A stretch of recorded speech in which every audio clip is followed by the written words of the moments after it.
Rebecca sentit le tube invisible percer sa peau, aspirer une énergie vitale qui la vidait de l'intérieur. Elle hurla, se débattit dans son sommeil, et s'éveilla en sanglots, le ventre enflé de douleur.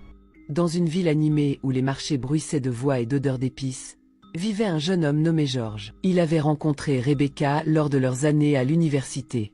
Elle, avec ses yeux pétillants et son sourire contagieux, avait captivé son cœur dès les premiers instants. Lui, calme et réfléchi, avait été attiré par sa vivacité et son intelligence. Ils passaient des heures à discuter sous les arbres, à rêver d'un avenir ensemble, à échanger des regards complices. Leur amour grandissait comme une plante nourrie par la pluie, fort et sincère. À peine avaient-ils terminé leurs études que Rebecca, impatiente de construire une vie stable, commença à parler de mariage. Elle ne voulait pas traîner, pas attendre des années pour officialiser leur union. « George, nous sommes prêts. Pourquoi attendre ?» disait-elle souvent, les yeux brillants d'espoir. George l'aimait énormément, d'un amour profond qui le faisait trembler à l'idée de la perdre. Il la couvrait de cadeaux modestes, l'accompagnait partout, et lui jurait chaque jour qu'elle était l'unique femme de sa vie. Pourtant, un ombre planait sur leur relation. Il refusait catégoriquement de la présenter à sa famille. Chaque fois que Rebecca insistait, il détournait le sujet avec un sourire forcé ou une excuse vague. « Pas encore, ma chérie. Bientôt. » Elle sentait une réticence inexplicable, comme si un mur invisible se dressait entre eux. Cela la rongeait, car pour elle, une famille unie était essentielle. Elle imaginait des dîners joyeux, des conseils de belle-mère, des rires avec des beaux-frères et sœurs. Mais George esquivait, prétextant que le moment n'était pas propice. Au fil des mois, cette barrière devint insupportable pour Rebecca. À plusieurs reprises, elle tenta de rompre, les larmes aux yeux, convaincue que cet homme cachait un secret trop lourd. « Si tu m'aimes vraiment, pourquoi me caches-tu au tien? Suis-je une honte ?» criait-elle lors de leur dispute. À chaque fois, George réagissait avec un désespoir qui la désarmait. Il se mettait à genoux, peu importe l'endroit, dans un carrefour bondé où les klaxons hurlaient autour d'eux, devant la porte de sa maison où ses parents pouvaient les voir, ou même en plein milieu d'une soirée avec ses amis, entouré de regards surpris. « Rebecca, sans toi, je meurs. Tu es mon oxygène, mon soleil. Je te supplie, ne me quitte pas. Je ne veux que toi à mes côtés pour la vie entière. » Ses supplications étaient si intenses, si théâtrales, qu'elle laissait Rebecca dans une incompréhension totale. Comment un homme si amoureux pouvait-il être si secret? Elle fondait, revenait, et leur amour reprenait, plus passionné qu'avant. 3 années passèrent ainsi, un tourbillon d'amour et de frustration. Rebecca grandissait en impatience. Ses amis se mariaient, fondaient des familles, tandis qu'elle stagnait dans cette relation suspendue. Cette fois, elle était bien décidée à partir. « George, c'est fini. 3 ans sans rencontrer ta famille? Tu me caches quelque chose, et je ne peux plus vivre comme ça. » Elle fit ses valises, le cœur brisé mais résolu. Voyant que sa copine de toujours était sérieuse, George paniqua. Pour la première fois, il franchit le pas. Il lui demanda de l'épouser. « Rebecca, sois ma femme.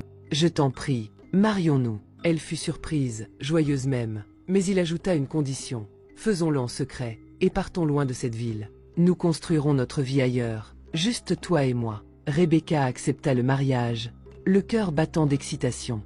Enfin, il s'engageait. Mais au fond d'elle, l'idée d'une union où la famille de son mari ignorerait son existence la troublait. Une épouse sans belle famille? Ce n'est pas normal, se disait-elle. Malgré l'interdiction formelle de George, Rebecca décida d'agir. Un après-midi ensoleillé, elle se rendit chez sa future belle-famille, décidée à se présenter comme la fiancée de leur fils. Elle trouva la mère de George, une femme d'une 50aine d'années nommée Maman Rose, qui l'accueillit avec une joie inattendue. « Ma fille, entre, entre, j'ai tant attendu ce jour. » George est si discret. Je désespérais de rencontrer ma future belle-fille, la mère de mes futurs petits-fils. Maman Rose l'embrassa, lui offrit du jus frais et parla avec enthousiasme de la famille, des traditions, des fêtes à venir. Rebecca souffla un grand coup. Toutes ses craintes s'étaient dissipées. Elle se sentait enfin acceptée, partie d'un tout plus grand. Pourtant, derrière cette joie collective, quelque chose intriguait Rebecca. Dans l'ombre du salon, se tenait une vieille dame, courbée par les ans, avec une peau ridée comme les écorces d'un arbre centenaire. Elle avait l'air d'avoir 100 ans ou plus, mais ses mouvements étaient fluides, sa voix ferme, et ses yeux pétillaient d'une vigueur surnaturelle. Maman Rose la présenta comme sa propre mère, grand-mère Eboa. Elle est notre pilier, ma chérie. Elle a vu tant de choses. Grand-mère Eboa fixa Rebecca d'un regard perçant, avec un sourire énigmatique qui fit frissonner la jeune femme. Rebecca rentra chez elle, excitée mais avec un malaise diffus. Elle avait l'impression d'avoir ouvert une porte qu'elle n'aurait pas dû.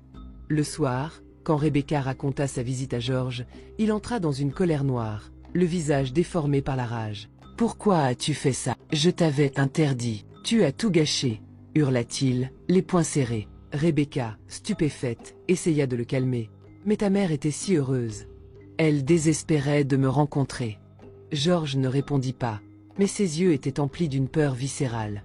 Sans donner plus de détails, il insista. « Si tu veux qu'on vive en paix, nous devons quitter cette ville demain. » Ils firent leurs bagages dans la nuit, et s'enfuirent à plus de 600 km, dans une autre ville où personne ne les connaissait.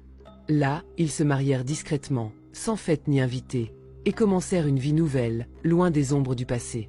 Les mois suivants furent un bonheur pur. Rebecca tomba enceinte, et leur joie était immense. George était attentionné, massant ses pieds fatigués, préparant des repas, couvrant son ventre de baisers. Il rêvait de leur enfant, imaginant son rire, ses premiers pas. La grossesse se passait bien, sans complications.